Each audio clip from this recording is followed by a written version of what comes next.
Hi guys! In this video let me show you how to replace rear windscreen wiper on Peugeot 307 SW.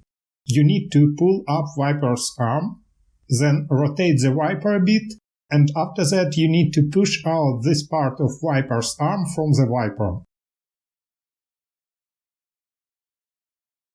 As you can see, wiper's rubber damaged already, and if you will keep using it, it can make scratches on your windscreen. I have already such scratches, as previous owner didn't care about to replace wiper on time.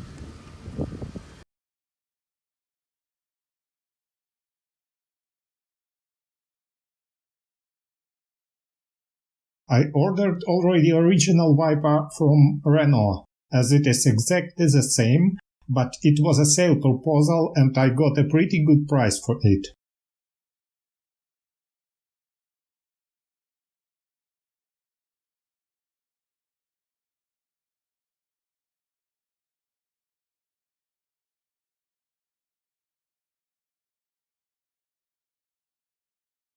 You did it! If this video was helpful for you, please let me know by dropping a comment. Have a nice day!